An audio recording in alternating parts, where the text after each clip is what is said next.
Hello friends and welcome back to my channel. So this is the reading for Taurus. It's a bonus reading as a thank you because Taurus's reading got one of the highest amount of views in the October set of readings.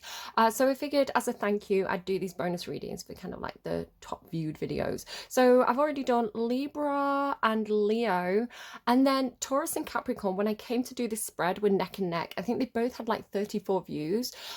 So I was like, I'll let the cards decide. So the first thing that came out from my own deck was the seed. Now the seed is a bit like the pentacle, and if you know pentacles, it represents earth signs. So I was like, well, that's not helpful because a pentacle could be either Taurus or Capricorn, right? The king of pentacles, the queen of pentacles. But it was also with hang on, I've got my notes here. No, sorry, it was the queen. It was the queen card, not the seed card. And it was also with the king card. Now the king of queens would be Taurus. Sorry, I am absolutely full of a cold. It's like, you know, when your head gets itchy, like your ears are itchy, your nose is itchy, and you just want to like scratch inside your own head kind of thing. I've got that, and like I'm really sniffly and I'm a little bit head coldy, so if I'm stumbling over my words or I'm getting a bit confused, that's kind of why. I've got like honey, lemon and ginger tea here though. It's got real honey and real lemon in it, but I didn't have any ginger, which I'm sad about because one of my earth sign bosses has been telling me to get real ginger. Right, back on track. So yeah, so the Queen card, which could be you or Capricorn. Then the King card came out. Now the King of Queens is Taurus. And then the Church card came out. And the Church card made me think of like Hierophant energy, which funnily enough is the first card in your reading. You've got your own card as the first card in the spread. Yeah, I was like, they definitely want Taurus, right? King of Pentacles and Hierophant. My guides are clearly telling me to do Taurus first. So sorry, Capricorns. But if you are a Capricorn and you're watching this and going, but I want my reading, we have the same amount of views.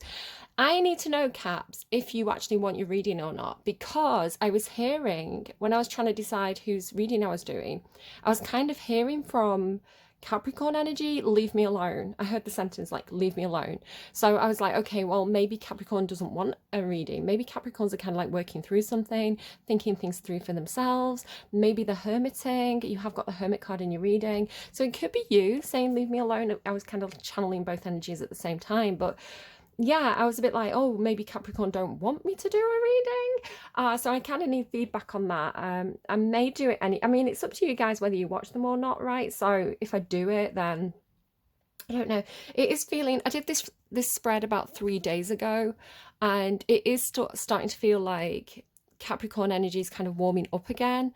So maybe they've passed through whatever that was that they were working out. I don't know. Okay, so I've got your spread, but I'm going to go through my notes first. So I was walking home from work and I saw, this is a bit grim, guys, but I saw a dead squirrel. And the song that was playing was Words by Madonna, which says like, words, they cut like a knife cut into my life. I don't want to hear your words. They always attack. Please take them all back. If they're yours, I don't want them anymore. I feel, what I feel like could be happening, Taurus, because you do actually have the Queen of Pentacles showing up in your reading. I think some of you might be dealing with a Capricorn. You've also got Virgo here as well. So like all the earth signs. So yeah, Taurus, you might be dealing with a Capricorn who's, you know, who's saying that to you. I don't want to hear your words. Leave me alone. Like you always, your words always attack. So there could be something like that going on, perhaps. I'm not quite sure, but that was the vibe I was getting. Now, a dead squirrel is significant. I saw a dead squirrel, I think, before my dad died. It felt like it was a warning. I kind of need to go back and watch those readings around that time to see what I said like before it happened, because it was a bit of a shock, and I am kind of thinking, what were my guides telling me like before that happened, because I was definitely seeing things, like seeing things that were symbolic. So yeah, a dead squirrel. Squirrels to me are, because they squirrel away the acorns, right? Like they hide the acorns. Like on the one hand, it can be talking about saving money, and like finances, savings, investments, that sort of thing. And like saving for a rainy day as well, which seems to be significant in your reading. This idea of kind of betting your life savings is coming up. I'll come back to that. Well, yeah, I was kind of hearing I was hearing, because I hear like full on sentences sometimes, and I was hearing for you, put your eggs in one basket. I know that makes me sound like I'm schizophrenic. It's very much when I'm channeling, right? It's very much when I'm meditating. It doesn't tend to be all the time. But yeah, I was hearing for you, put your eggs in one basket. Sort of like bet everything on one horse, or bet it all on black kind of energy. So it was kind of, I was really confused because I was like, this feels really counterintuitive, right? Because I've seen the dead squirrel, which feels like a warning, especially in terms of savings and investments. And then I'm hearing bet it all on black. So I felt uncomfortable because I'm not a financial advisor, right? Don't do anything important to do with finances based on a tarot card reading. Go and speak to an actual financial advisor, right? And trust your own instincts and know your own situation. But I had this feeling of like, well, that's really bad advice. Why would I tell them to do that, right? Because my instinct, and what I was taught by my dad is kind of like, is don't put all your eggs in one basket, right? You know, if you think back to kind of like the banking crash, the financial crash that happened several years ago, you know, it was a certain bank company that went down, and it took all the kind of like different, because it was like an umbrella company, it took down all the banks that were under that umbrella. And so it's kind of like, well, you want to have, you know, investments in, you know, like if you've got a lot of money. I don't have a lot of money, but I'm talking to Taurus, so I don't know. You know, if anyone's going to have money, it's the earth signs. So yeah, it could be like, you know, invest in property and invest in stocks and shares and invest in ISAs, right? ISAs are kind of stocks and shares, capital bonds, premium bonds. So it's kind of like, make sure you're kind of like spreading it out. So if one thing falls through, you've also got a safety net. Now, the funny thing is, I was having this conversation about the house, and I was saying, well, would it be better to kind of like pay off a big lump sum of the house, or would it be better to kind of like put the money into savings kind of thing? And so it's kind of like, well, if you put all the money on a house, yeah, you're going to reduce the mortgage payments. But if something happens to that house, or if you know, something happens and you do get evicted or something like that, you know, you're not gonna have that safety net to like fall back on to be able to like rent another house or whatever it is. So my instinct is, don't bet it all on black. Don't bet it, you know, don't bet all your money on one horse. Don't kind of like make that big gamble. Don't put all your eggs in one basket. It seems like a bad thing for me. Also, there could be something about hedge funds. I heard hedge. So it could be like hedge your bets. I don't know, I just heard hedge. So hedge your bets, or it could be like something about a hedge fund. I don't really understand what a hedge fund is. Again, I'm not a financial advisor, but if that's something you want to like look into, or if that's something you have, then take it or leave it.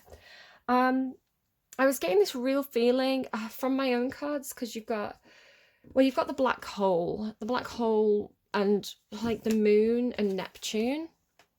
I'll show you all the cards. Neptune, the black hole, the moon, and lighthouse and the seed kind of came together.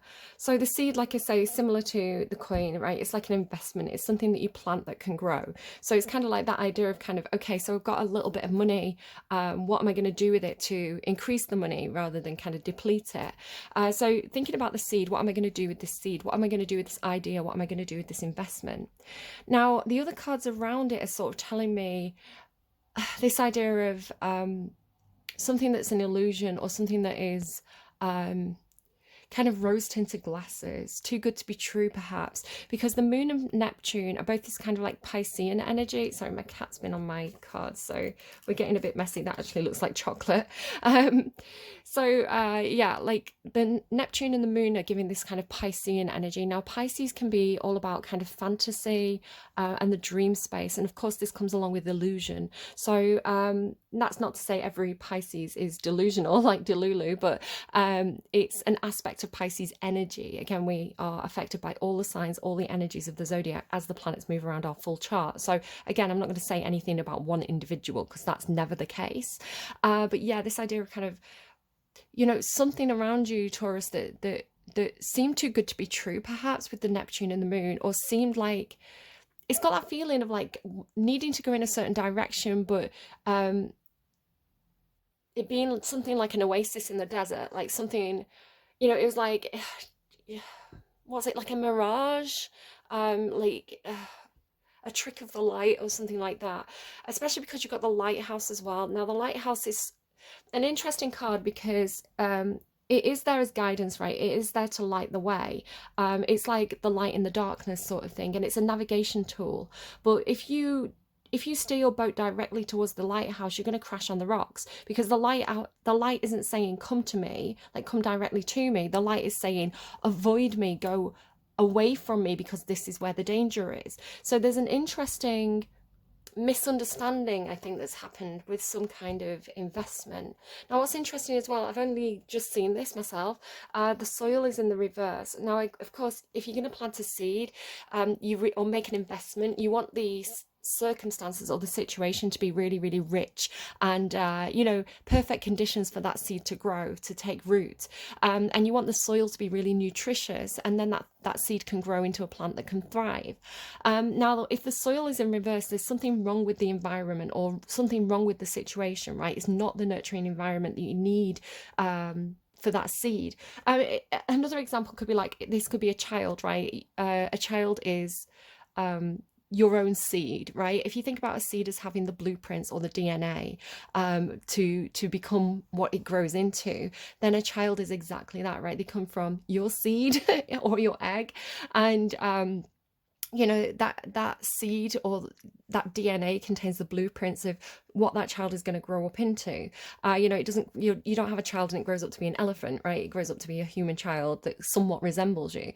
So again, if you are thinking about which school do I send my child to, so that they can really grow and prosper, you don't want to send them to a bad school with bad teachers and a horrible atmosphere. You want to send them to a supportive school with good, a good investment in children, and a supportive environment where they can grow and thrive, right? So it's that kind of thing as well. So it can be applied to different situations. It doesn't have to be financial, but take it as it resonates.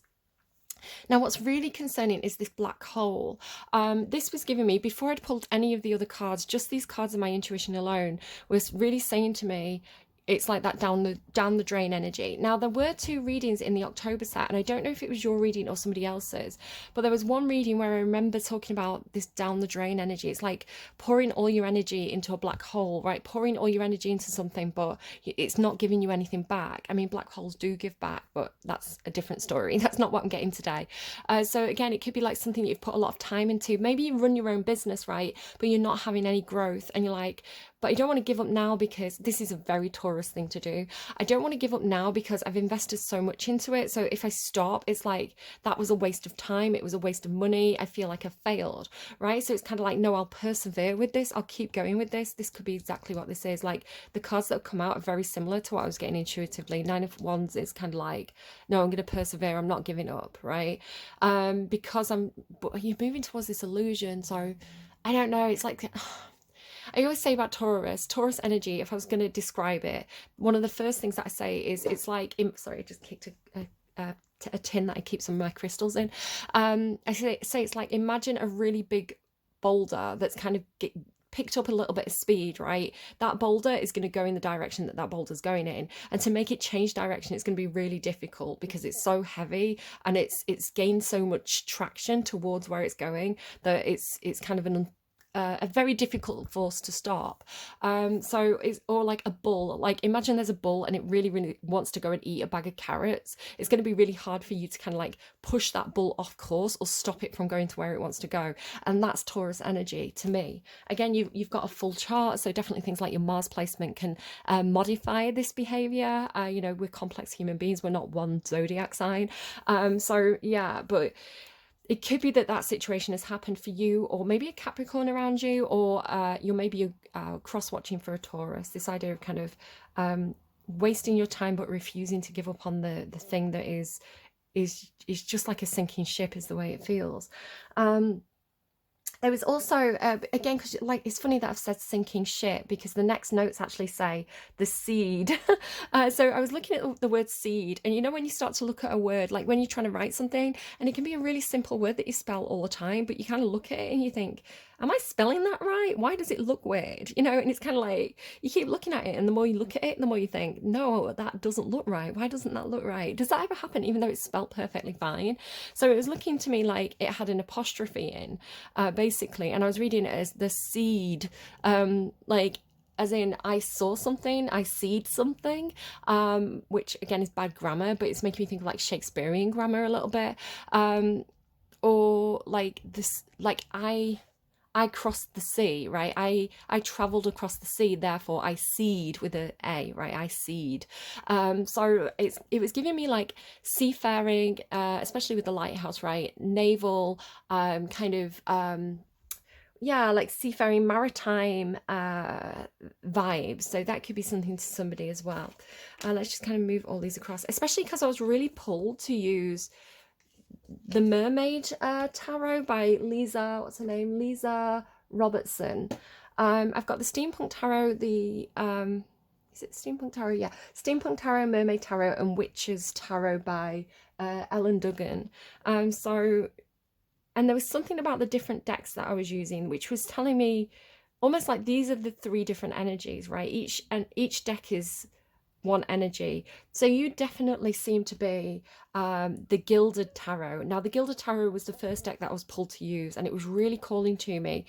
Something about gilded, right? Something about the idea of something being gilded, like the golden ship. So like the golden hind, right? What is that? Like a golden ship. Ships to me sometimes talk about projects. So like, especially if you're doing something commercial, like a commercial business, like something that you're going to ship, right? It means like something that you're going to, it's like a project that you work on to completion and then you release it to the public. It's like, that's the process of like shipping, right? Or like shipping, maybe it's shipping in terms of like logistics, you know, like actually moving product around, like containers, like shipping. It could be something like that as well. Now it's making me think, it's funny I mentioned Shakespeare.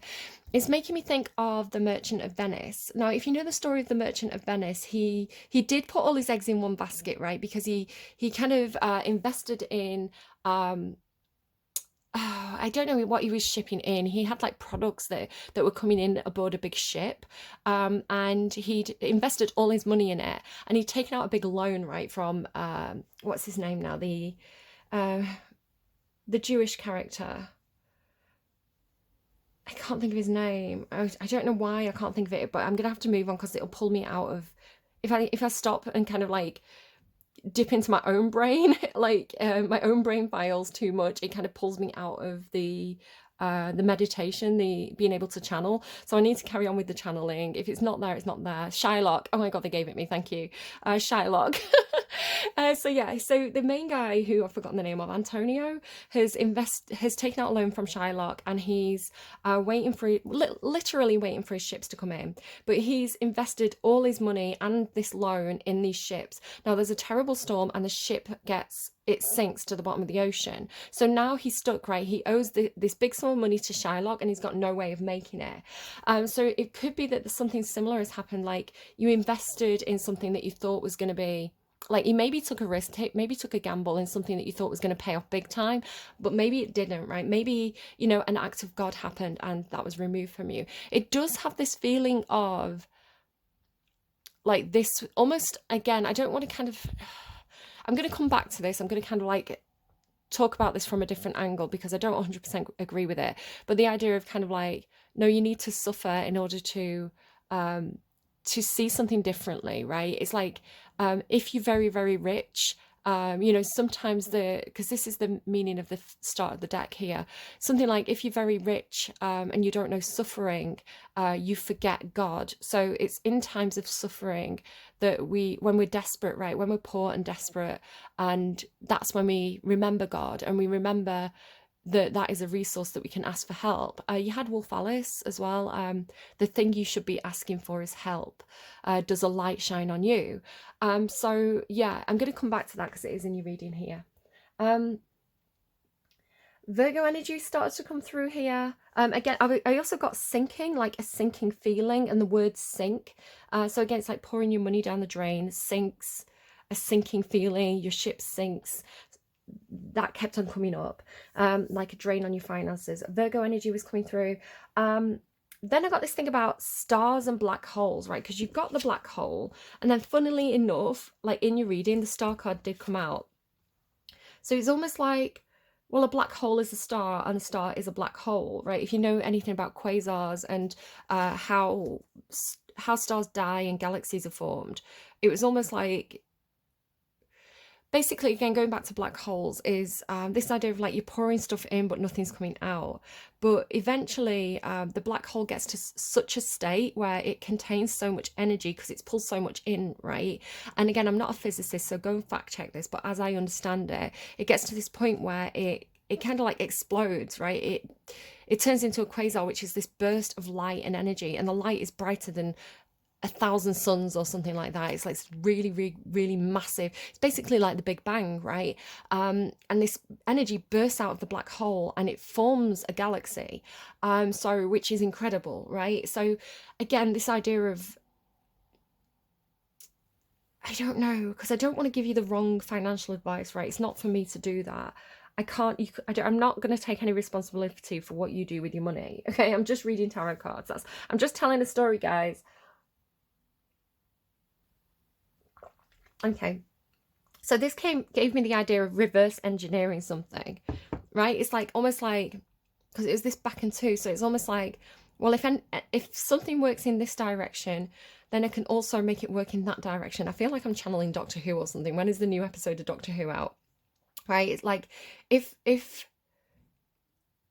yeah, reverse engineering a process. So it's like if all the energy went into this thing, then it can come back out, right? Logic says, the laws of physics says, if it can go one way, it can go the other way. I just have to figure out the process. I have to figure out how to do it. I was getting earthbound. Again, this is why I use the Gilded Tarot. So the idea of, hang on. Yeah, we'll go into your reading now. Oh, you also got, before I kind of carry on, I'm sorry, I'm gross today. I'm like burping and sniffling. Excuse me. So you got these initials from the Scrabble deck that I kind of, not the Scrabble deck, the Scrabble bag that I kind of like drew letters from. I just felt like the need to do it. Maybe Scrabble is something that you've been doing. Maybe you've been playing Scrabble. But T, P, and T came out. It doesn't mean anything to me, so I'm just going to let you interpret that as you need to. But maybe like part-time I'm getting now. I don't know. It could be somebody's initials. It could be, I don't know, your company could have these initials. It could be an acronym. I don't know. I'm going to leave it for you to interpret. But also 131 could be significant for you as well. Okay, yeah, so this idea of being earthbound and gilded. Now, what was really interesting to me, sorry, I just put that in the wrong place. It should be there. So you have this energy, right? And already I was looking at the Hierophant and the Hermit and thinking, that's the same man, right? It's like, to me, it was like, this is the same man. It's like an old man. It doesn't have to be an old man, by the way. Like, take the gender and age out of it. But it was telling me that this was the same person. But both very, very spiritual, but in different ways. So it was looking to me like this Knight of Swords in the middle. And this mermaid energy seems to be something other than you. I would say that the mermaid energy seems to be something like a guardian angel, or representatives of God, or something that's on the other side, right? Something that's not human, something that's more like spiritual, or connected to like being able to, yeah, just being more spiritual is the way it was coming through. It's like these mermaids seem to be something other than you, I want to say. So it was looking to me like the Knight of Swords was coming towards you to say something. Like, I'm saying this is you because it's the Hierophant, but do flip it and reverse it if needs be. It could be you going to a representative of an institution, right? So a church, a university. I'm hearing something to do with medicine as well, like medical school, which I would associate more with the Knight of Swords. The Knight of Swords is, he can be a doctor, right? He's like the expert with the blade. So he can be like a doctor, a surgeon, somebody with a huge amount of knowledge and theory. I'd say Pentacles tend to be a bit more practical and Swords tend to be a bit more theoretical. Swords are a bit more to do with like ideas and kind of brain knowledge. Pentacles seems to be a bit more like applied knowledge, like learnt through repetitive actions. But yeah, so this, what was funny to me as well, like this kind of applied yesterday where basically my son had a lot of time off school last year. We were going through a lot as a family, and he did get, unfortunately, he caught every bug that was going around, and he did have quite a lot of time off.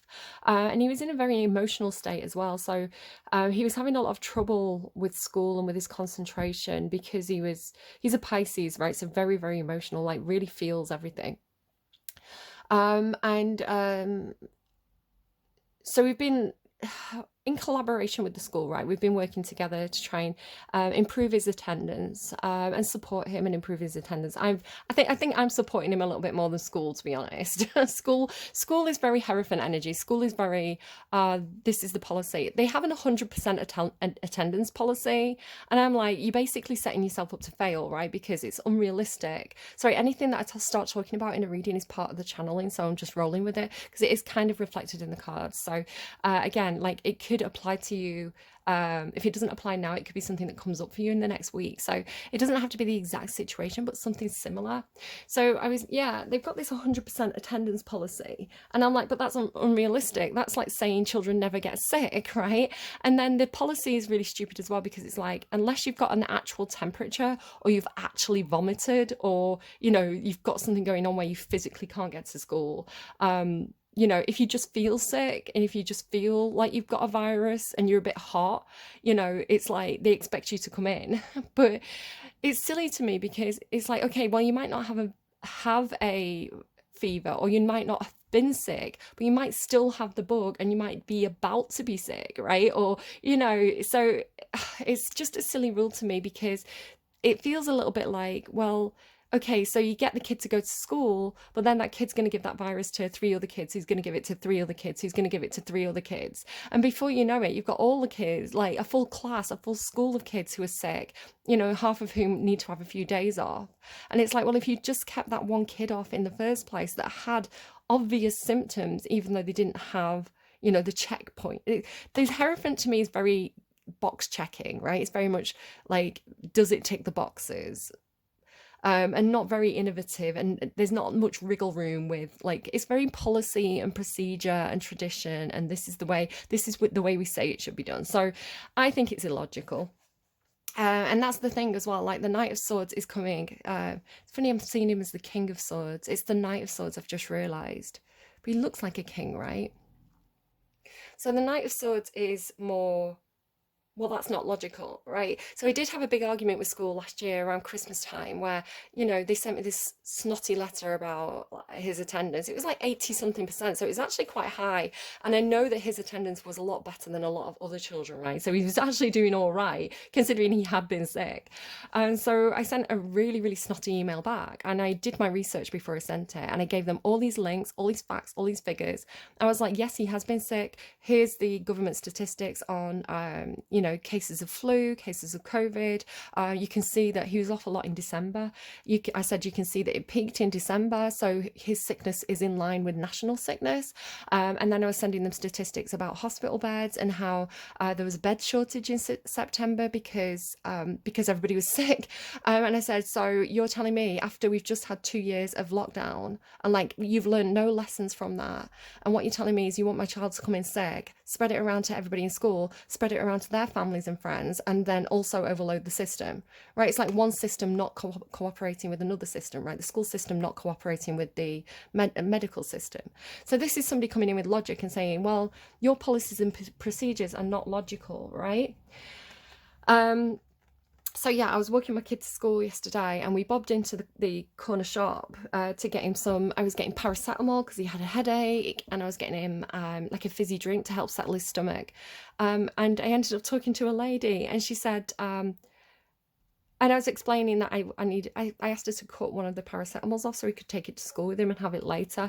Because I didn't want to give him the full packet, right? Medicine in schools, I don't know.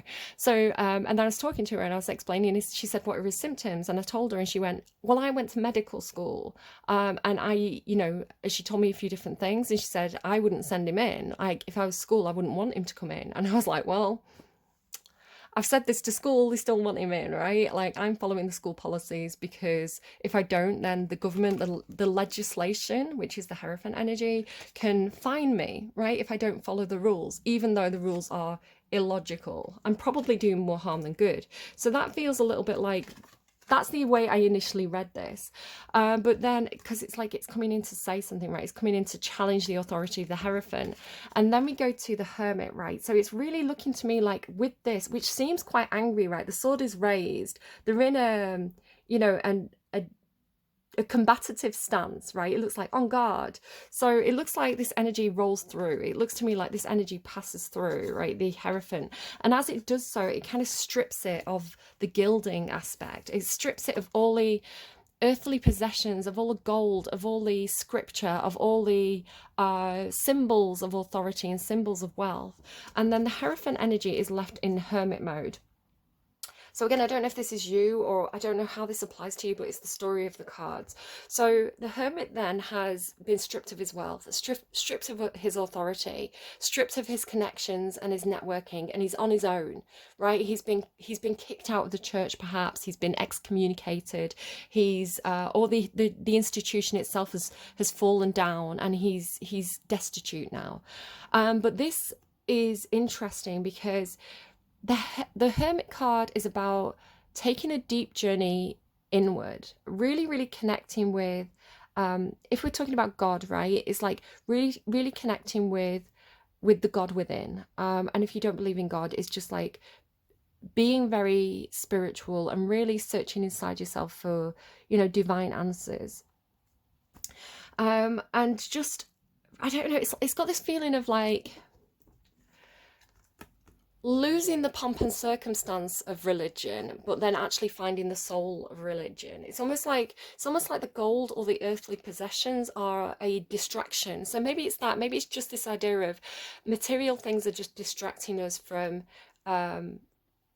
connecting with our own souls, right? And from finding true meaning and true understanding of like nature and spirituality, where this feels like a much more one-on-one connection, which again, if you want to look at the history of Catholicism and Protestantism, that's literally what happened, right? People cut out the connection of the Catholic Church in order to have a more one-on-one connection with God. It's like, well, we don't need the interpreter. We can trust our own instincts with this. We can read the Bible ourselves. It came along with the increase of literacy.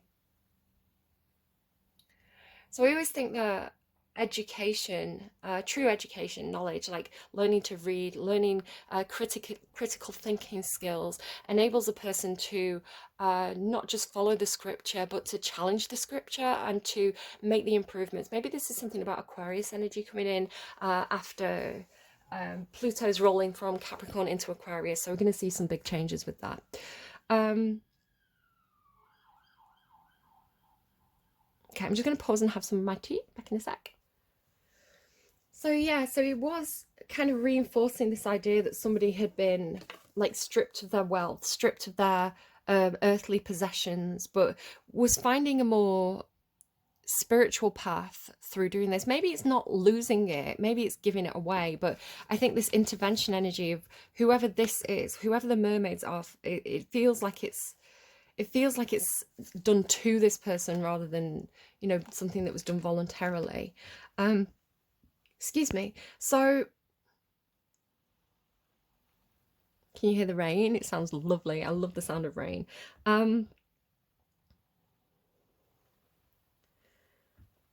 Yeah, so it was kind of making me think a bit as well, a little bit of the idea of you can't take it with you, you know, something about it's harder, something like it's hard for a rich man to get into heaven as it is to pass through a camel through the eye of a needle. You know that quote from the Bible? It's basically saying you don't get into heaven by being rich, right? Actually, I think money is actually the antithesis of you know, whatever gets you into heaven, to be honest. Although it looks impressive, right? Again, this idea of like, well, it looks impressive. It's kind of like, again, the idea of kind of like a Catholic bishop, perhaps, with all the pomp and ceremony. And I'm not saying anything bad about the Catholic Church. I kind of love the pomp and ceremony, and I think there's a lot of people do really value the community aspect of being part of an organized religion, and there's a lot of fun with it as well. You know, like some of the, you know, what's that one where I can't remember which country it is, but they have a big parade where they carry the Mother Mary, right? Is it the Virgin Mary? Like the statue of her through the streets, and it's like a big fun celebration. And then things like Christmas as well. And like I loved when my children were little, and going to things like the nativities, you know, and seeing them dressed up as stars or angels or like the three wise men. I think, you know, the pomp and the pageantry and the community aspect, there's a lot of good that comes from that. And you know, again, this idea of like, you know, finding comfort and finding a place to call home when you feel lost and you need that connection. I think there's a lot of good to say. So again, I'm not poo-pooing all over anyone's religion here. I'm just reading the cards, right? Because it is looking to me more like the you know, it's like I say, like a Catholic bishop, and then perhaps a street preacher, or perhaps a like a Buddhist monk. You know, it's like they don't have all the gold, they're not gilded, but they are equally spiritual, perhaps more spiritual, or more able. It's like something like more able to listen, right? Less caught up in the pageantry, because it's maybe like organizing the pageantry is a distraction, right? Like having to be on this calendar and like, you know, get everybody into the right place at the right time and organize everything. Maybe that's a distraction from God. Again, what I don't know what you believe. I kind of have a complicated belief system, but this, like when that all stops, right, when you sit down, when you're quiet, then you listen. It's kind of like maybe even like getting ill, like when you're ill, you're in bed for a week, you know, you start to be able to think about things and like have the time to think about things. So it does feel like maybe not that this person's more spiritual now, but they're more able to listen, something like that. So it was making me think as well. My kid was in the room and I was sort of talking through the reading with them, and they mentioned the idea of pharaohs, right, in the pyramids, and how you know, the pharaohs would be buried with a huge amount of wealth because they wanted it for the afterlife. They actually thought they'd take it with them, and yeah, I guess they didn't, because it's all still there in the pyramids, right? I don't know, different belief systems. Whatever. This to me then, the Hermit into the Nine of Wands was really looking to me like a pilgrimage. It was really looking to me like, you know, this person's trying to get somewhere. This person's trying to, pilgrimage energy, right? So the Hermit and the Nine of Wands, it's kind of like the idea of like finding God through suffering, right? Finding God by being very humble. The Hermit is a very humble energy. So yeah, looking to me like, and see how he's got the stick in one hand and then the kind of light in the other. There's something about this.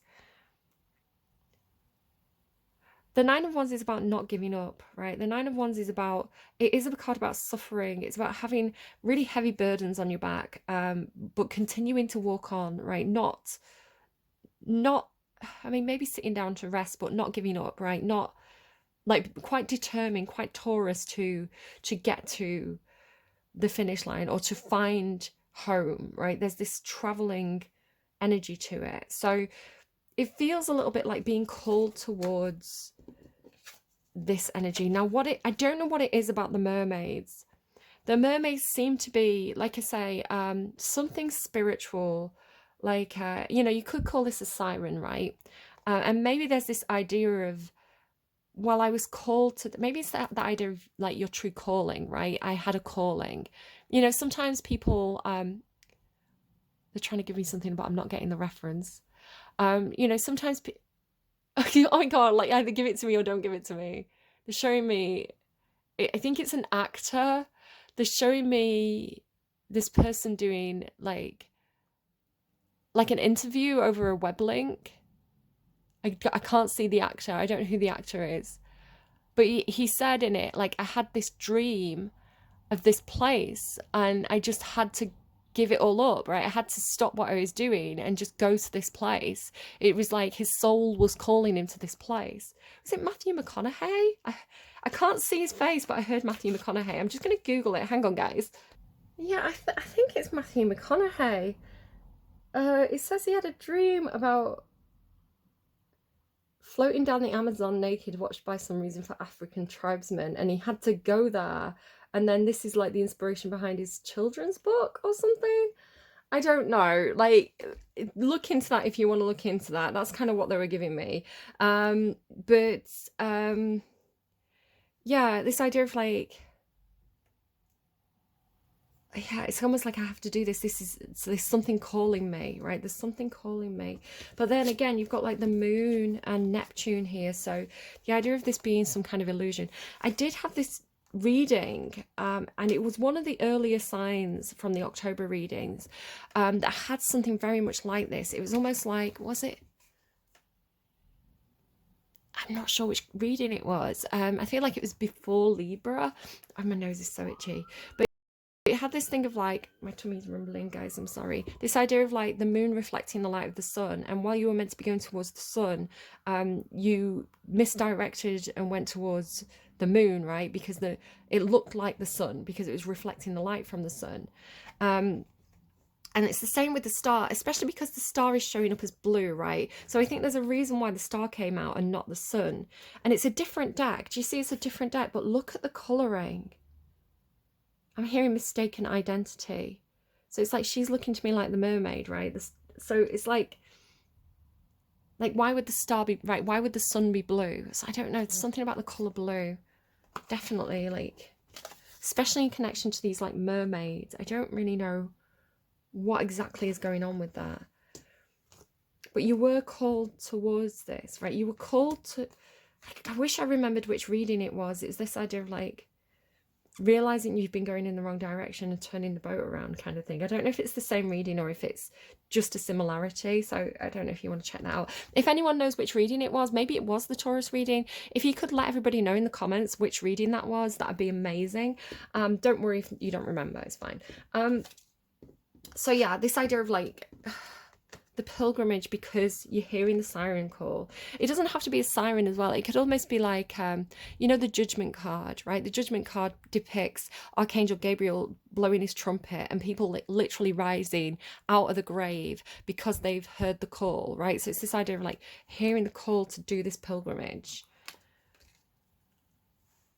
But then I want to say there is this idea of kind of redirection. This it feels like confusion. It's literally here, right, with the Seven of Cups underneath there, and the Seven of Cups is confusion, because to me it's like he's turned back but he's looking this way. So it's almost like, if I hold it like this, you know, you've got the star and the moon. The moon is illusion energy and the star is hopes and dreams. So it's almost this moment where there's this confusion because it's like one looks like the other. Again, it's similar to the lighthouse energy, right? The lighthouse being this idea of the light calls you, but it's actually a warning, right? The idea of going towards the light is a deception because you're actually meant to go away from the light. So it's this moment of disorientation or confusion where you're trying to move towards something that looks like your hopes and your dreams. And I want to say that is there, but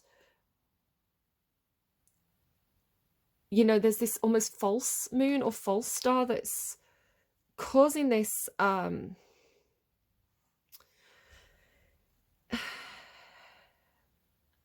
it's not that you've stopped, right? It's not that the progress has stopped, because that would be something like the Hangman or Temperance, which would be about this slowing down energy. But the Knight of Pentacles is a very, very slow knight. You know, this is you, where the Knight of Swords is a very fast knight, right? They really go in quickly. The Knight of Swords is like, I'm here to do a job, like sort of like the executioner, right? I'm here to do a job, execute the plan, move on. Right, very fast, you know, and they know, because swords are about knowing, they know what they're doing. They're very clear. Where again, the Knight of Pentacles is a little bit more, he's the slowest moving knight, he, she, they, and they like to put one foot in front of the other very carefully, right? They're very methodical, they're very cautious. So I always say the Knight of Pentacles is the one that's dotting the I's and crossing the T's. And with you being Taurus, and with this being the Gilded Tarot, I want to say it's your energy, this idea of okay, I'm still continuing to take steps, but I feel a little bit like there's this backwards and forwards or this to and fro because I keep, it's almost like I'm still moving. I'm still continuing to move and I'm still moving very cautiously. But every time I take a step forward, it's almost like I have to take a step back. So this could be where that reverse engineering idea comes through. This idea of kind of like a process that you're going back into for some reason. But he's looking, right? It's like the horse is trying to carry him over here back to the moon, but he's looking at the star. So it's, I want to say, you know, the right direction. At this point, it's like you do see the star clearly, but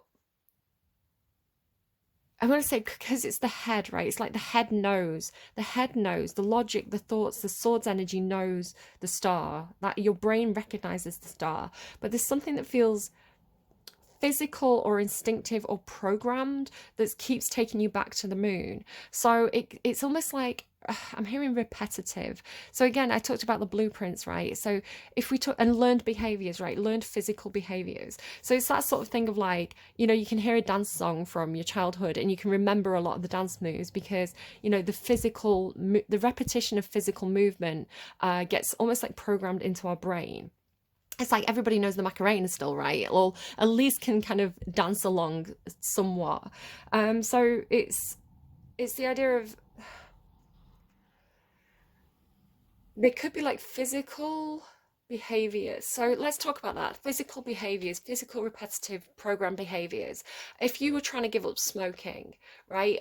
One of the problems of trying to give up smoking is that your hand is so used to having a cigarette, right? Your hand is used to this action. So to give up smoking, you know, your hand wants to be doing that. So, you know, you might find yourself fiddling with a pen and chewing on a pen, you know, something similar because the physical action has been programmed into your brain.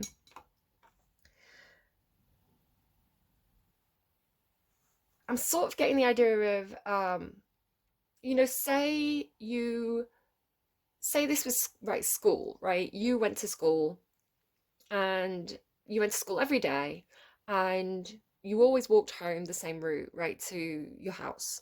Like every single day for what, 5 years, you went to the same school, you walked home to your house. And then the idea of maybe revisiting that school as an adult, right? Maybe being a parent and going back to that school, having a discussion with one of the teachers, leaving the school, being a little bit stuck in your own head, and kind of going on autopilot and without realizing it, walking the same route back to your childhood home where that's not where you live anymore. But it's almost like my boss, my friend at work calls it lizard brain. We've both been learning to drive, and it's this idea of when you first start driving, everything feels very forced. Everything feels like it's something that you have to consciously remember, right? Do I need to check my mirrors? Like, you know, and then the more you drive, the more, excuse me. Phone calls. So I can't remember what I was actually waffling on about. So I'm just going to kind of move on. We then go into this idea. What was I saying? Oh, like, yeah, program behaviors. That's what I was saying. So this idea of kind of the more you drive, the more natural it becomes. You know, it's kind of like I suddenly realized that I'm checking my mirrors, sort of without thinking about it. It's just something that comes more naturally. So that kind of lizard brain energy of like, you know, your body knowing how to do something, but it's like your mind is looking at the star.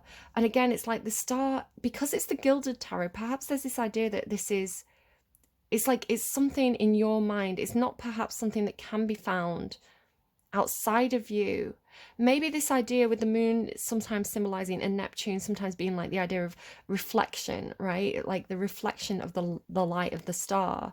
It's kind of like, you know, that song Little Star, there's nothing special about me, I'm just a little star. If it seems like I'm shining, it's probably a reflection of something you really are, you already are. So it's this idea of like chasing something outside of you that's actually already exists in your own head. Sort of like when I meditate, and I meditate on source energy or God energy or whatever you want to call it. I always meditate on this really bright white light, and it starts out sometimes like a little pinprick, and I have to really focus on it to make it bigger, right? But this is all sort of in my own head while I meditate. It's not something that is, because it's not part of this reality, right? It's something inside. It's something to do with consciousness perhaps, or it's something to do with thoughts, or it's like it's not this reality, it's the other reality, is the way I'm seeing it. But again, the star talks about healing and your own dreams and wishes, and it's inside you. So then we go into this idea of like trapped inside your own head. That's the literal meaning of the Eight of Swords, and it's the Gilded Tarot. So again, it's your card. So this idea of almost being like, every step I take is a step in the wrong direction. I want to say there's something about like the universe is holding you in position, mentally somehow. Perhaps because you have wandered, right? Because perhaps you have suffered. Interestingly enough, these two cards from the Mermaid deck were actually in the reverse. The Nine of Wands, this idea of kind of like giving up, and the Ten of Swords in reverse, the idea of it not being an ending. And I want to say there was something about the mermaids coming to tell you that this is like an end to your pain and suffering. Not like you're gonna leave this earth or anything like that, but like this phase, this pilgrimage phase, this phase of being humble and suffering and finding that connection with God within, is like there's an end to this coming, was the message that came through. Now they are in the upright in your actual spread. Like I say, they originally came out in the reverse together. So I was like, I want to say that's what they're coming to tell you, right? That's what they're coming to tell you. There's going to be an end to. I want to say it's like they're coming to tell you about, maybe through your subconscious, maybe your subconscious, your own higher self is trying to tell you about this star energy. And it has the feeling of like, I did what I was told, right? I left all this behind and I did my pilgrimage. And I moved towards what I felt was the target, what I felt was calling me. But then it's almost like getting stuck in place. I'm thinking of this, I was making a little Sims video once, and my Sims were all running into the water, but one got stuck, and she was stuck in place, but she was walking around in a circle, but on the point. So she was just kind of spinning. And it has that kind of feeling, like this idea of, you know, like he's moving, right? The Knight of Pentacles is moving, but sorry, my nose is really itching. I'm sorry if you can hear it squeaking. He keeps taking steps, but he keeps finding himself in the same place, right? He's like, he's moving, but not actually moving anywhere. Sort of like a hummingbird. Sorry, they were showing me a hummingbird, right? Like a hummingbird is expending a lot of energy, but they're in one place. So maybe like the black hole, right? It's like you've somehow found yourself in like this Bermuda Triangle energy, or this black hole energy, where it's kind of like you're energetically being held in place. But it's definitely something about your own, it's something internal, right? It's something about your own head, your own concept of dreams or wishes. It's this idea of it like it's right there. The reason why you can't move, this could be like literally jailed or something. It's like the reason why your hands are tied, the reason why you feel like you're caged in is because this thing that you keep, it's like, this is the thing, you've been exhausting your energy, right? You've been exhausting your energy, physically moving perhaps. So maybe like physically traveling to different places has exhausted you. And it's almost like, can you see as well here, it's almost like fenced in. So I want to say all this time, it's like the mermaids, because this is you in mermaid energy, right? This is you like embracing this, right? No longer being like this, but trying to be more like these. Maybe it is an inward journey, because that's the meaning of the Hermit, right? This inward journey. So maybe something like it was all in your mind. Maybe something like VR, right? If you think about when you put on a VR headset, you can go on this incredible journey where, you know, you're fighting dragons and, I don't know, traveling the world, but you're actually just in one space, right? You haven't actually gone anywhere. You've always been in that one room, and it has like a boundary as well. So like, it's like that. It's like taking off the VR headset and realizing that that entire journey was something that was inside you in some sort of way. It wasn't actually external. And then again, it's like the same, it's like a pattern. Like the idea of the Eight of Wands is about energy, right? It's normally a lot of messages, it's a lot of action, it's a very fast moving card. It's this idea of almost like I want to be a knight, I've got something to say, I've got something to do, and I'm doing it. Or, you know, this happening around you. It can be like, you know, when your phone starts pinging, you get a lot of messages coming in. So that's when this can come up. But then it goes instantly into the Seven of Cups, which again is this confusion. But it's like, but I don't know who to message, right? It's like I've got to tell someone, but I don't know who to tell. Or it's like I've got to go and see someone, but I don't know who to go and see. It's like which person is the right choice, or which how do I get this message out? Perhaps maybe it's trying to get a message out. This goes into the Ten of Swords, and like I say, this is the end of the Mermaid cards as well. So you can see it's a bit of a gruesome depiction as well. Now the Ten of Swords can be about a betrayal. It's et tu brute, right? It's you know, getting stabbed in the back by a friend, you know, and being like, well, that's over, you know, like, I guess we're not friends anymore. You know, it can be that kind of feeling. It does indicate some kind of painful ending. Like, this is, you know, this hurts. This really hurts because, and again, I want to say it's not physical. Swords normally indicate something that's mental. But here you can see the Three of Swords is going through the heart here. So this idea of something that is very heartbreaking to you, you know, very, when you think about this, you feel very betrayed. You know, and this is followed as well by the Five of Cups. There's real disappointment here. There's real, this is a really painful ending, I want to say, for you, if this is for you, because look at him here. He's absolutely like miserable. He's distraught. He doesn't, the thing is with the Five of Cups, he's so busy kind of crying over spilt milk that he doesn't see the Two of Cups coming in for him. The Two of Cups is an equal, right? It's the right person for you, whether this is a friend, a family member, a co-worker. It's somebody that vibes with you and they're equal to you, right? They will give as much as they take and vice versa. You know, this isn't a situation coming in where, you know, you're pouring all your energy and your effort and your love and your time and your finances into something that is a drain. This is somebody who, if you fill their cup overflows and they can give back to you. You know, it's equal. But this idea of like not seeing it because I want to say there's been something that's been a very, very difficult and painful journey.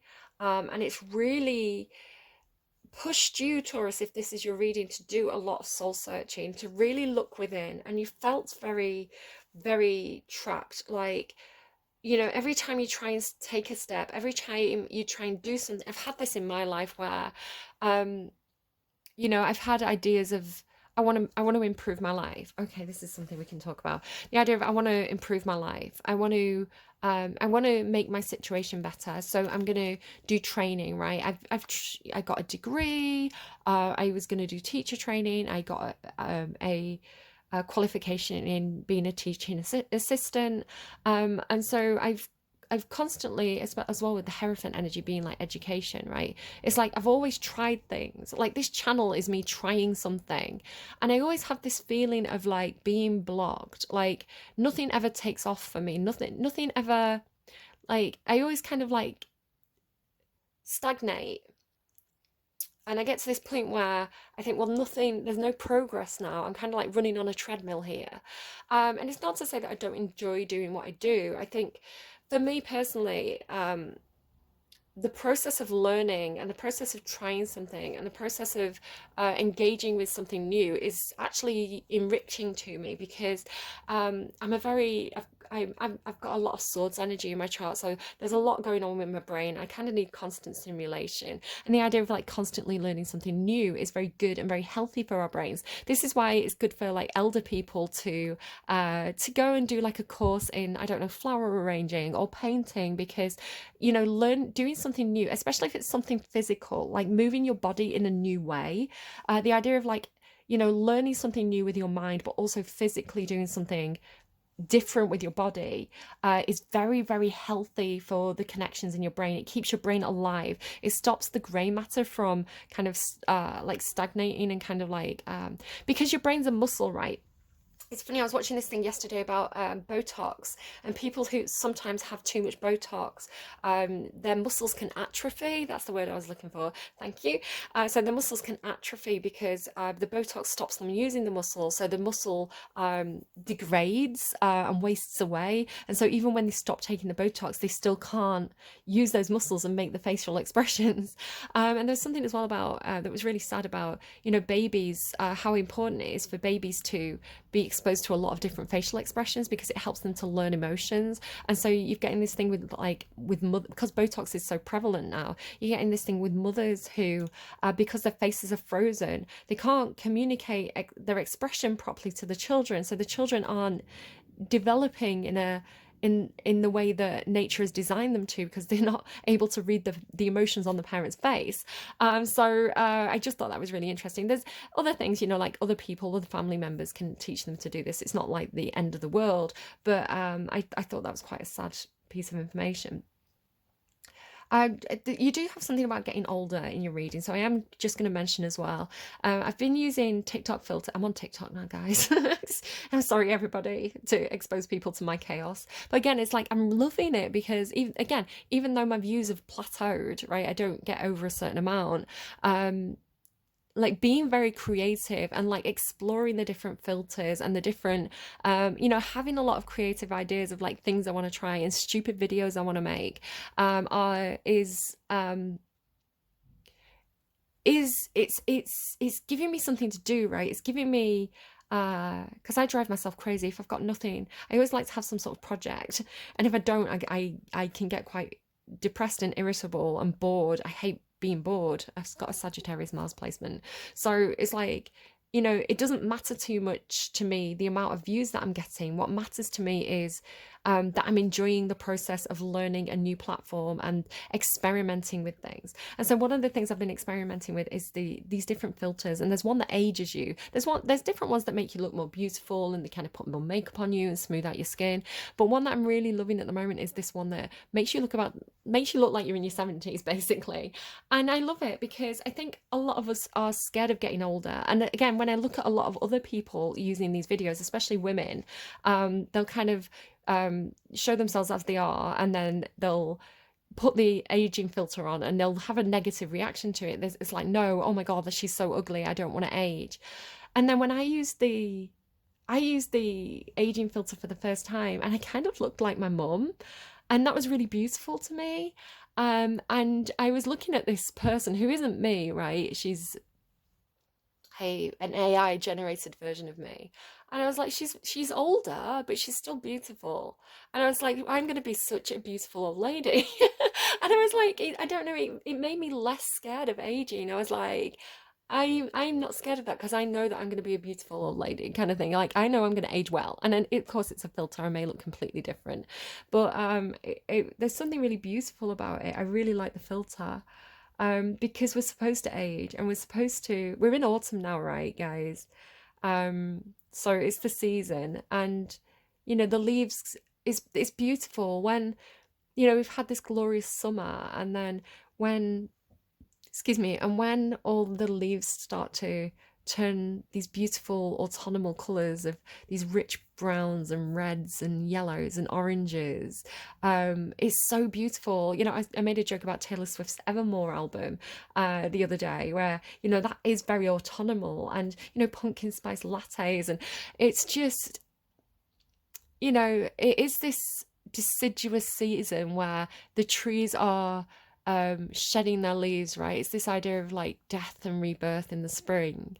But the death process, right? The shedding of the leaves, the aging, this, you know, it is a beautiful part of nature, and it has a purpose, and it's not something we should reject or be scared of or try to freeze. I mean, again, this idea of like freezing something in place. It's something we should embrace and see as incredibly beautiful. You know, the idea of like respect your elders. With age comes beauty and wisdom. I think, you know, there are a lot of elders with very outdated opinions, especially politically and socially. You know, you can definitely like talk to your grandma and be like, oh, that's not politically correct, grandma.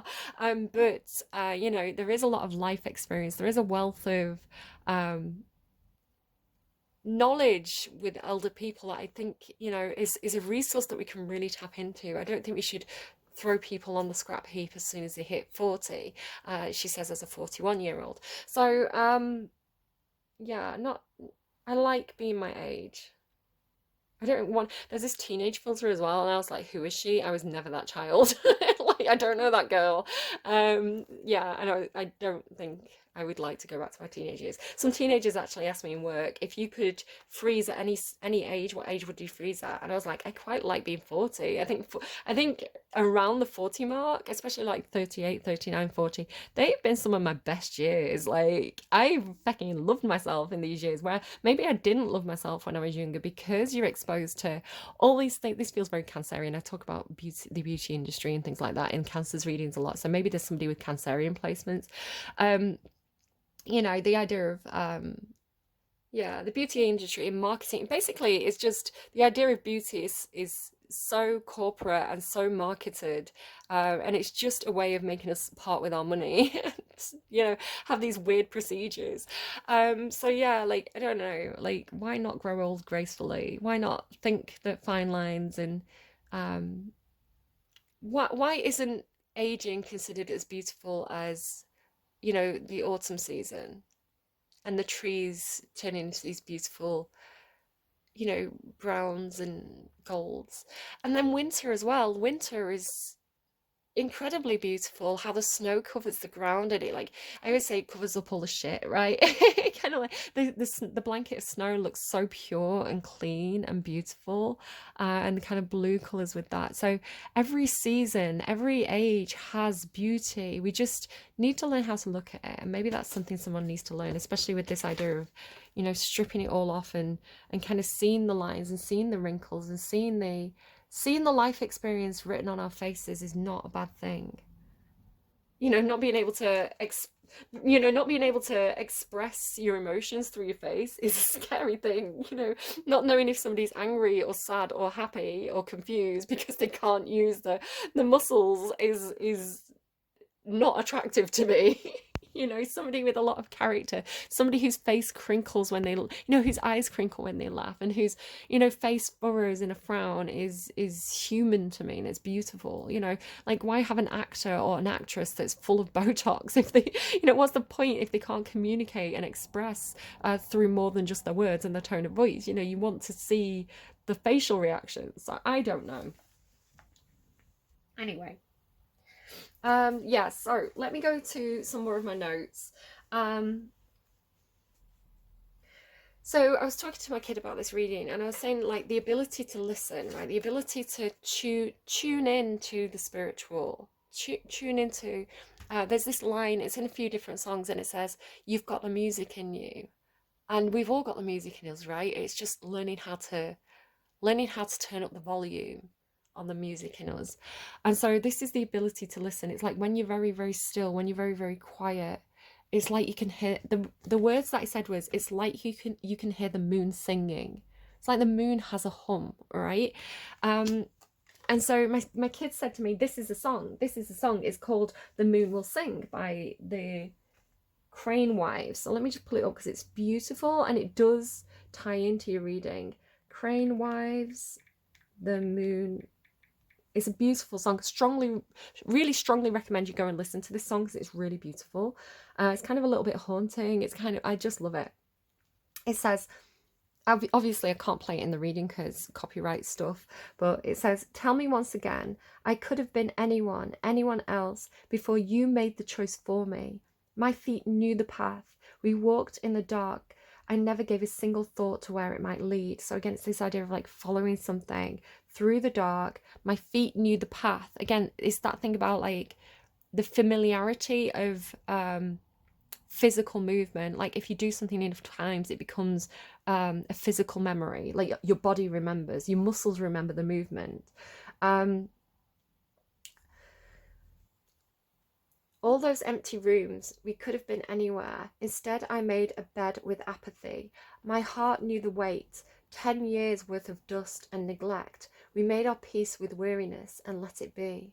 We made our peace with weariness. Oh, the moon will sing a song for me. I loved you like the sun, right? The star, the sun. Bore the shadows that you made with no light of my own. I shine only with the light you gave me. So again, it's like the little star thing. And then it says, name your courage now. We could have had anything. Instead, you hoarded all that's left of me, swallowing your doubt like swords to the pit of my belly. I want to feel the fire that you kept from me. Yeah. So I don't know. Again, it's this idea of somebody, maybe somebody keeping you in the dark, like somebody keeping you, like hiding your options from you is the way it feels. Like somebody who's preventing you from seeing your communication or your action choices. But I do see that this is going to end. I think it's kind of like that thing of like the veil is lifted. You're going to see a delusion clearly, right? You're going to see where you've been kept from your path, right? Because you've been following someone else's path.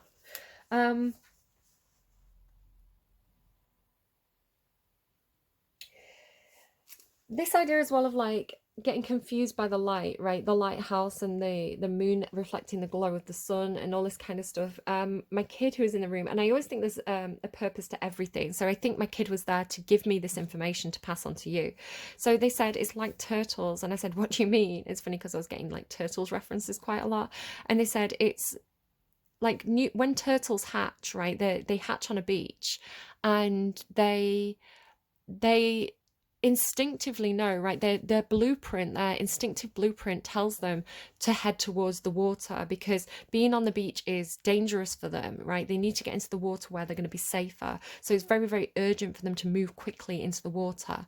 And so the way that they do this is through light. So the light of the moon reflecting on the water is what tells them which direction to go in, right? Like the lighthouse kind of thing, except for they're going towards the light. But where the lighthouse energy comes in is what's happening a lot in our kind of modern world is that we have cities and built up areas with bright lights, and the bright lights of the cities confuse the turtles because they can't tell the difference between the light of the moon on the ocean and the light of the city. So they end up going the wrong way and actually going into city areas where obviously like they can be run over and all this kind of stuff. So you know, the idea of our instincts know that we need to go towards the light, but there's an illusion about which light is the right one to follow, right? So that was kind of like this energy, this idea of like, I don't know which direction I'm a newborn turtle, and I don't know if I'm supposed to be heading towards the moon and the water or like the bright lights of the city kind of thing. I don't know my true path. And then like getting run over, right? It's just, but it's like this is leading you to something. It is leading you to this Two of Cups, I want to say. It's like experiencing the wrong thing leads you to the right thing.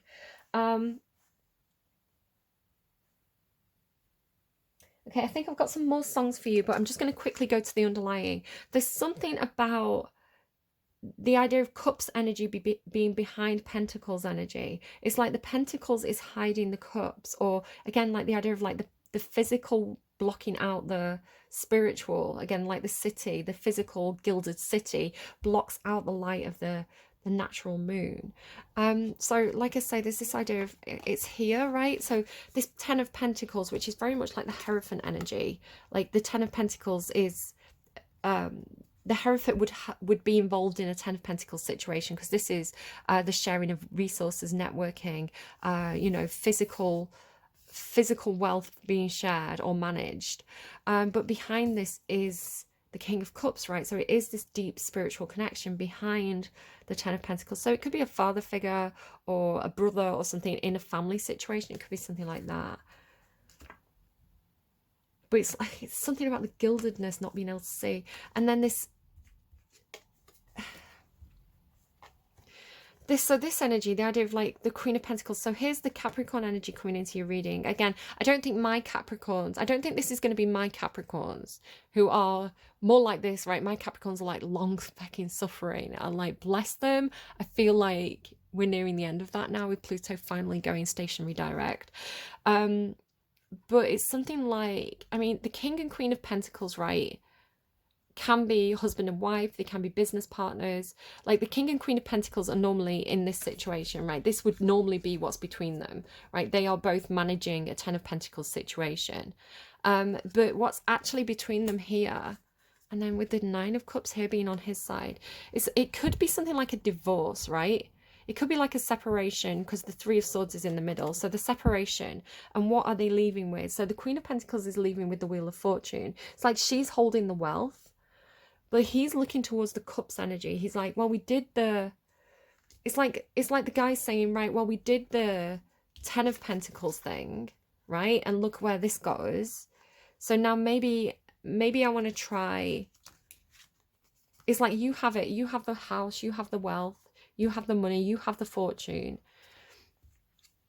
The Taurus energy, which is your energy, so it doesn't have to be a him, by the way. The Taurus energy seems to be saying, turning his back on this, right? Turning his back on this and thinking, I want to stop being the King of Pentacles. I want to be the King of Cups, right? And I want to make myself happy. I don't need anyone else to make me happy. Like, I've got this on my own. I can satisfy my own emotions. I've got this deep well of Cups energy that I can now pour into myself, right? Because I'm no longer pouring it. I'm no more, because if this is a divorce situation, right, which is heartbreaking, it could have the feeling of like all my money, all my love, all my wealth went into a situation that is now a black hole for me. It's like that has ended. Like the wife is walking away with it. But she's got baggage, right? It's almost like, because underneath that is the burdens. It's like, okay, so she got the money, she got the resources, she's got the investments, but she got all the shit that went along with it, right? It's like, it's almost like weighing her down. Like the money's weighing her down, because it's something again about the idea of like the gilded earth, and then the spirit, which I want to say it's like, because it's like the heartbreak got you here, right? It's like the heartbreak is what got you to this place, this point. It's going on quite a lot, right? And so this being like a fresh start, right? This idea of being something that is experimental, emotionally experimental with the Page of Cups, feeling like a novice in this realm, because it's not physically natural, right? What's physically natural is I go back to my house, to my bed, you know, I go to my job, and then when that is gone, right, when that has changed, it's like, well, I can't repeat those patterns, so I have to make new patterns, and the new patterns are going to be with this spiritual heart energy, right? My cup overflows, and then being quite surprised at what you find there, I want to say as well. Underneath that is the Three of Pentacles, so there could be something, there's a lot of water on this card, right? So it's like maybe finding a job where, you know, you feel more comfortable with the people around you, right? It feels like more of a friendship connection, like there's more equal give and take emotionally in this work environment than perhaps if you're leaving some kind of old environment that was very about the money. And then here as well, it's like the Ten of Swords, like look at these cards, right? The Ten of Swords, but I don't know, there's something about feeling more comfortable in it, like feeling more because it's almost like floating down the ocean, so it's almost like something about thawing out, I want to say, like the ice thaws out and it becomes something that, because this to me looks like, how do I explain this? This looks to me like something the King of Cups would know how to do, because the King of Cups doesn't resist any emotions. The King of Cups feels everything very, very deeply. Like I was saying about my son, he feels so deeply. But this is the King of Cups, like where the Page of Cups doesn't know how to deal with his emotions because it's new, right? Pisces energy. Like the King of Cups, Scorpio energy is... and again, I'm not attributing this to any one person, it's energy, not a specific individual. Like this energy is is comfortable with what everything he feels. There's no resistance. He's just flowing with what he feels. And so if he feels heartbroken and betrayed and um, you know, that he's had to go through something really difficult. This is kind of like getting in touch with your emotions regarding that and not bottling anything up or pushing anything away, but um, exploring it, right? Going with the flow of whatever life is, whatever the river of life is flowing you towards at this time. And maybe it's taking you towards, oh, look at this King and Queen of Swords and the Knight of Cups. Yeah, this is a different energy. This is a very different energy, which is what I was saying, right? It's like the Knight of Swords, right? So you're going, it's like exploring different parts of the self, because the Hierophant energy is feeling very Pentacles based, right? Which just led to heartache. Where when that gets stripped away because it's not logical, right? The rules, the regulations, the traditions are no longer applicable. They're no longer logical, right?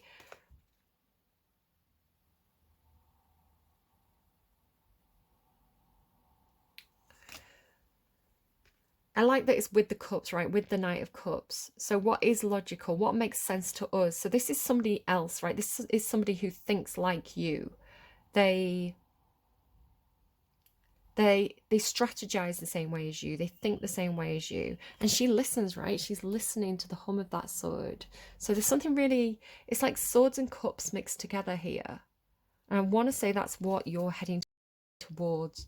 So it's like being comfortable with the painful ending because you know it's taking you towards something that is a different energy. And maybe that's what you need, right? Maybe you need something different because that didn't work, right? That was a waste of time. It's almost like following a career path just to, it's right, a really good example.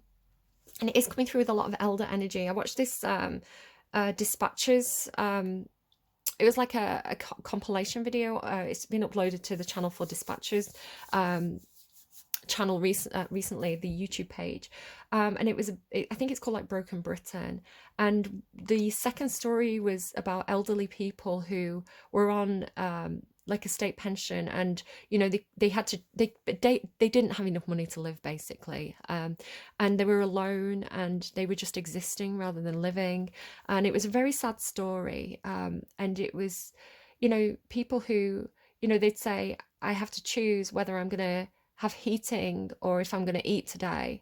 I can't have both. I can't afford both. So, you know, they had like a little, like, you know, gas thing, and like they would go into like a small room because they couldn't afford to heat a big room, and they'd have like all these blankets on them. So, you know, like if you can't afford the heating, you're in your blankets and you're in bed early with a cup of soup. And this guy, he wouldn't even turn his electricity on. He sat there at night, like just with the light of the street lamps outside his house. And it was incredibly sad to me that we disrespect our elders like this. We disrespect we don't care for these people who have contributed. And some of you may know the story of my mum.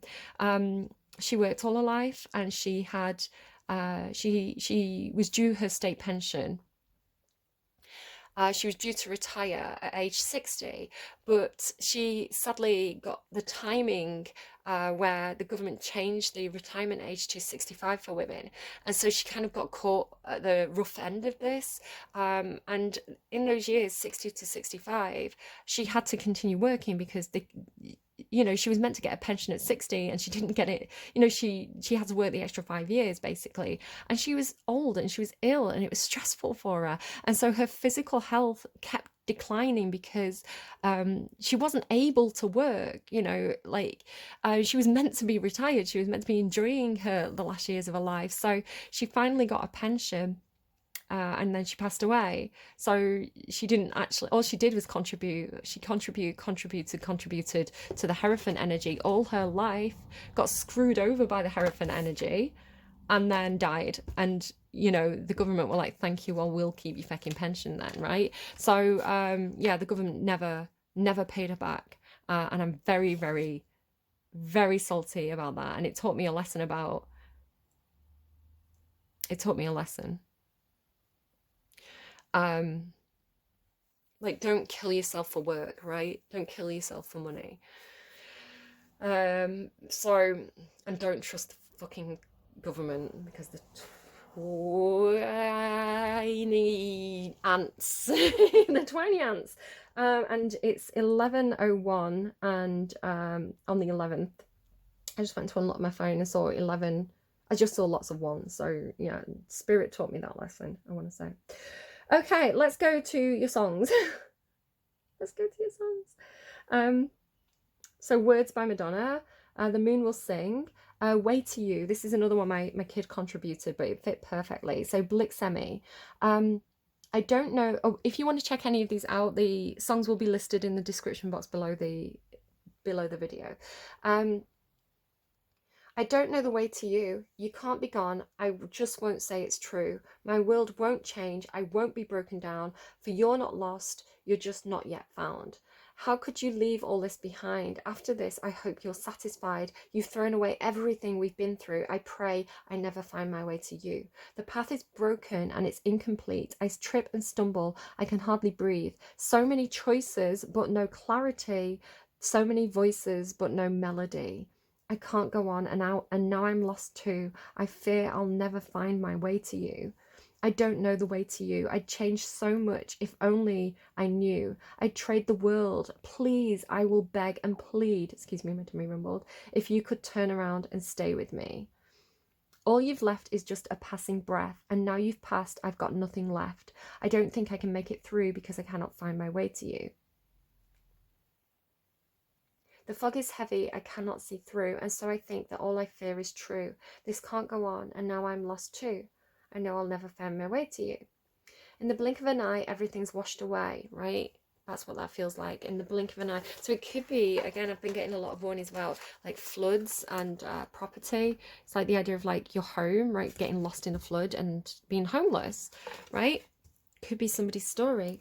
I didn't really want to do this reading away because I didn't really want to do this reading because it's very, very heavy, but I think there's a lot of catharsis. I know I've had it where I've been going through a really, really tough time, and I've watched a tarot reader and they have told my story exactly, and how cathartic it is to feel like the universe has recognized my struggle. So even though this is a difficult message, it's not one that I want to do, and it's not one that I wish on anyone. Again, I know the value of the catharsis of having your story spoken by somebody else, right? Having your feelings spoken by somebody else, and understanding that these messages come from something above, right? Something else, something beyond, is incredibly important. In the blink of an eye, everything's washed away. It takes no more than just a breath for everything to change, and nothing's right, and it feels like I've lost the way, but I feel the changes. Something's telling me I'll be okay, right? Remember, the end of the reading ends with the Two of Cups coming in that you don't see yet. My twin keeps rumbling. And though it's hard to begin again and face the truth, I'll build myself on everything that you and I've been through. I'm pushing forwards, and I found something that I never knew. You were here all along, guiding me back to you. You also got Prisoner by The Weeknd and Lana Del Rey. You bring good to my lonely life, honestly. It's hard for me to look into your eyes when I say that I would be nothing without your love. I feel the rush and it's amazing. Maybe I've always been destined to end up in this place. I don't mean to come off selfish, but I want it all. Love will be a lesson. Let's get out of its way, because I know, all I know, I'm a prisoner to my addiction. I'm addicted to a life that's so empty and so cold. I think I've been in Hollywood for far too long, because I can feel my soul burning. Feel it burning slow, but I would be nothing without the touch. I feel the rush and it's amazing. I'm sorry about my tummy. I have to eat in the morning and then not eat for a few hours so that I can take some tablets, and then like not eat for another hour, and then I can eat. So yeah, I just have to kind of like hang on with that.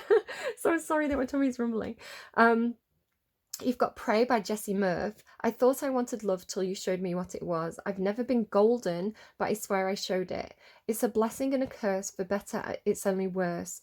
Wouldn't wish it on no one. It's one hell of a low one. We're going up, we're going down. We can run it back, we could work it out. Late at night, going out my mind, praying that the sun doesn't rise. Wishing up. Oh, this line got me. Waking up but wishing that you don't is something that I pray you'll never know. waking up but wishing that you don't. And I think we've all been there, right? That we've all been there at points in our life. I think a lot of us have. I know I've been there. And I want to say most of the time it does get better, but when you're in the black hole, so maybe if you've got any signs of depression, really important to go and seek help for that. Speak to your doctor, speak to a therapist if that's available for you, speak to a friend, speak to a loved one, speak to your granddad, you know, if they're around.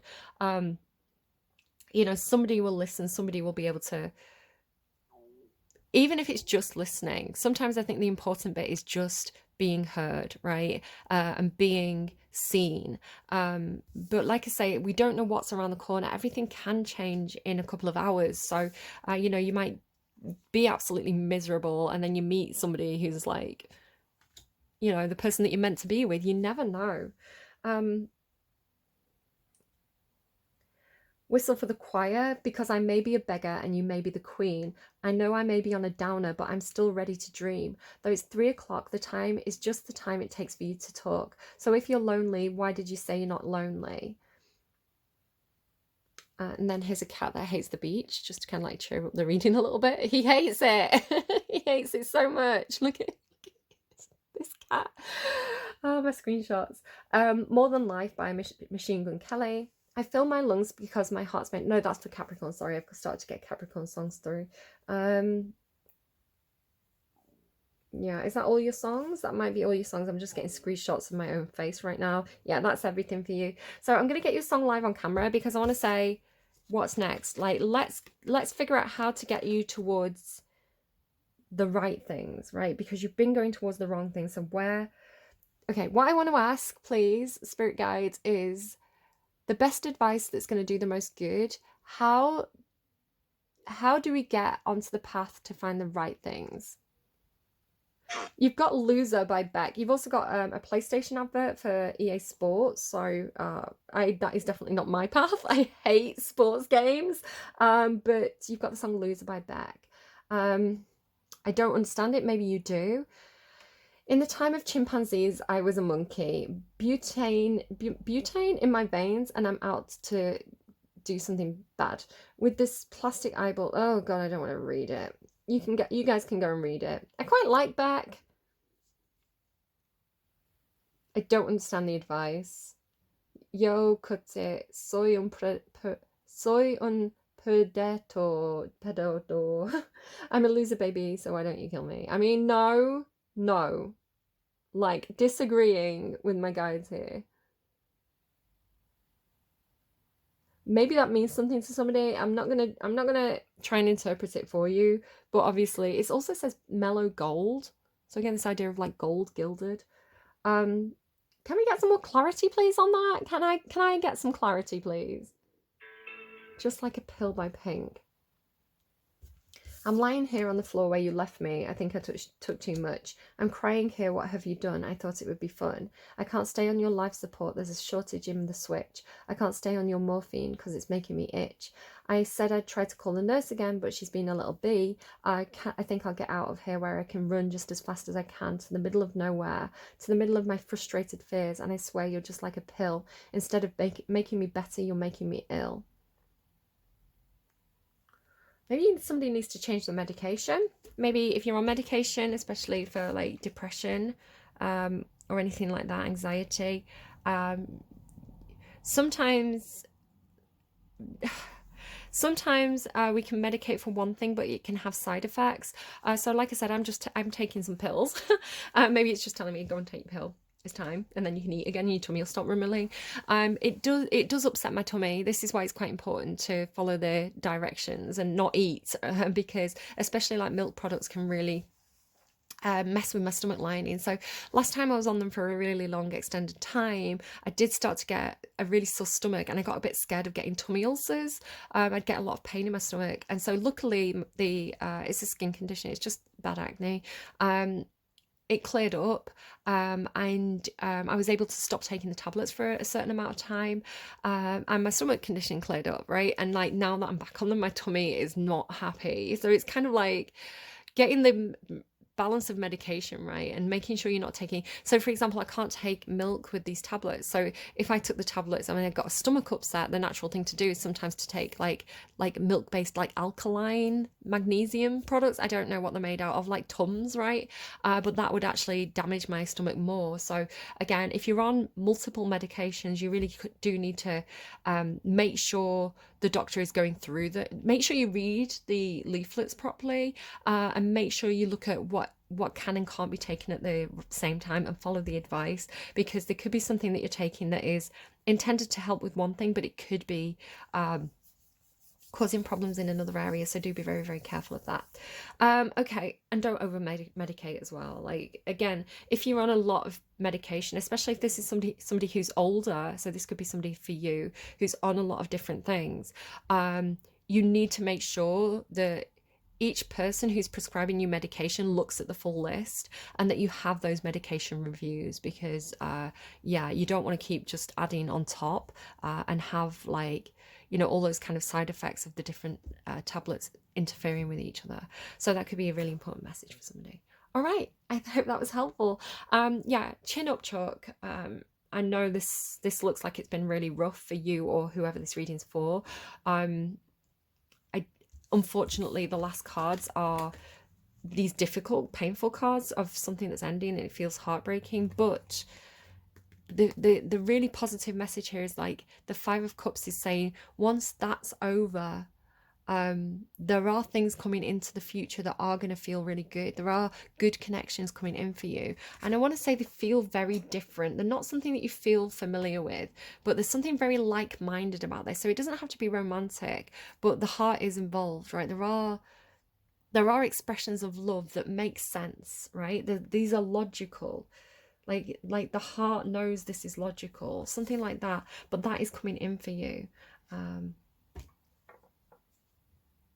Yeah, so do your healing, do the process, feel the feelings, and once that processing is done, I think you'll be able to see, and they're showing me like a horizon. It's like you'll see the horizon more clearly. All right, I hope that was helpful. Do take care of yourselves. Love you lots. Thank you again for all those views on the Taurus reading this month, and best of luck. I'm gonna pray that your spirits, your guides make this as easy as possible for you, and whatever you're going through, you know, we do have control over how we react to things, right?